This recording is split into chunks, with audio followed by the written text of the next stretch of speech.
Dr. K, who's a handsome man who also happens to be a Harvard-trained psychiatrist, recently made a video discussing the differences between consuming art at a gallery and playing video games. He received a question around why consuming art at a gallery is considered highbrow, while playing video games is considered lowbrow, when they're kind of the same thing. You are looking at art. You're viewing pixels when you're playing games, and when you go to a gallery, you're just viewing images. Why aren't they considered the same thing? In passing, Dr. K mentions that gaming is a form of art that you participate in. It requires more participation because you're controlling the character, and I take slight issue with this. I actually think the reason why going to a gallery and consuming art is considered highbrow is because it takes more active participation from you to actually receive the art. I think a lot of things that we consider highbrow in society are activities where you're forced to have discipline around your participation with it. So if you think about playing chess or reading or consuming art, these things are considered more highbrow because the participation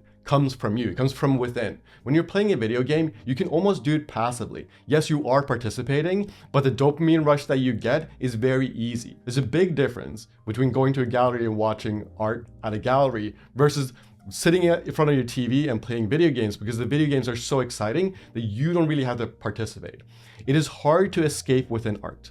It's hard to go to a gallery and escape your feelings when you're looking at art, because the more you participate in art, the more your feelings come forward. I think this is the reason why there's a different public perception here. Now, am I intentionally misinterpreting what Dr. K is saying so I can start a conversation around consuming art? Yes, absolutely yes. That is 100% what I'm doing. Of course, gaming requires more participation. I bet if you did brain scans on esports players, their brains are going sicko mode all the time. I bet that's true. But I want to start a conversation around how to consume art, because I think a lot of people believe that they don't understand art because they've never actually tried to spend time with a piece of art. If you go to a gallery and you just look at the pieces and it doesn't make sense to you, it might mean that you just haven't spent enough time with a single piece. So what I want you to try right here and right now is I'm going to put a piece of art up here. Look, it's just abstract lines.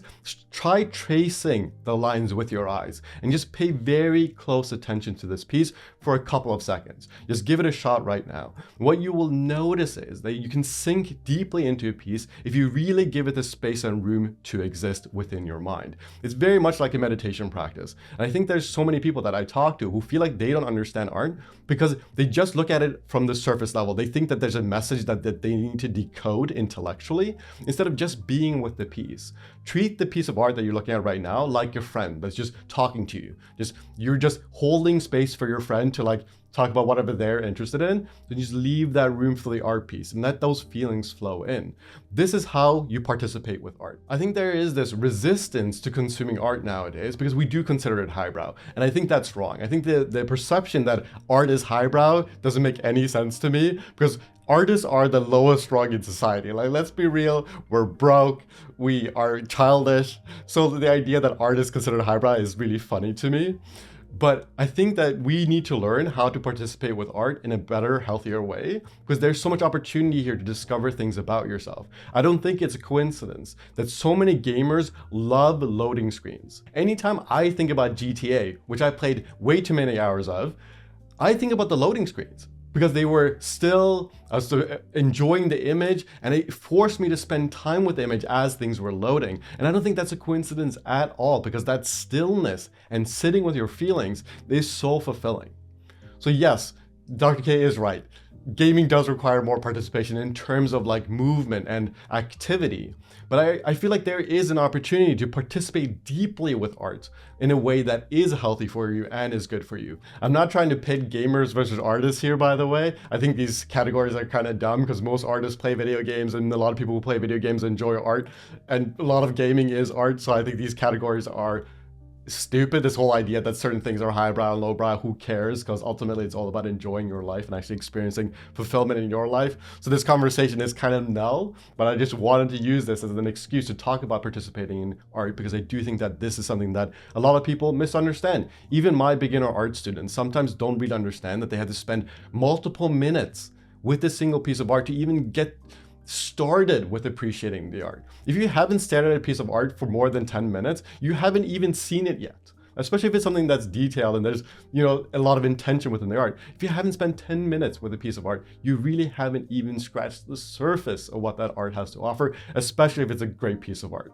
So I want to challenge you right now. Find a piece of art that you like, or any piece of art, and just stare at it for 10 minutes, right? If you're someone who's a gamer, you love Dr. K because he talks about gaming, go look at your favorite game, look up splash art from that game, and just spend 10 minutes with it and see what you discover about yourself, because there's so much opportunity there, and I want people to participate more deeply with art. And if you are someone who's interested in learning how to draw, check out my 54 free drawing exercises that are linked below. I highly recommend that you learn how to draw and try it out. I think a lot of people assume that they don't have the natural talent for drawing, but if you haven't spent 100 hours drawing in recent history, you haven't really given it a shot. So give it like 100 hours of playing around, having fun. Don't focus on learning realism, focus on having fun and just playing around with shapes and lines. It can be immensely fulfilling if you let go of some of the expectations about what highbrow art looks like. You don't have to draw realistic faces. You do not have to learn how to draw realistic figures to have tons of fun with drawing. You can just play around with shapes and textures, and that can be your entire drawing practice. If you have been interested in learning how to draw, go check out the links below. And finally, I just want to say that I'm immensely grateful for Dr. K. I use his coaching program to learn how to deal with my own feelings. I used the coaching program specifically to learn how to cry again because I had locked away so many of my feelings.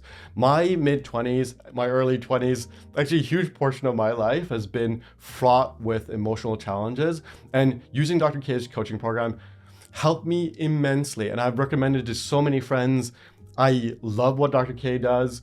I don't know how to express in words the gratitude that I feel towards this man, his company, his wife, his coaches. Like, these people are genuinely changing many lives. I know that because it's changed my life and also changed a lot of the lives of my friends and loved ones. So just to be clear, I absolutely adore Dr. K. I only made this video as an excuse to like talk about art while also giving my hat tip to Dr. K for all the help that he's given me. So yes, thank you. If you are a fan of Dr. K, I get it. Like, keep spreading those videos. Hopefully the AOE healing is working because I do think that we need it more than ever. Thank you guys so much. See you guys in the next video. Bye.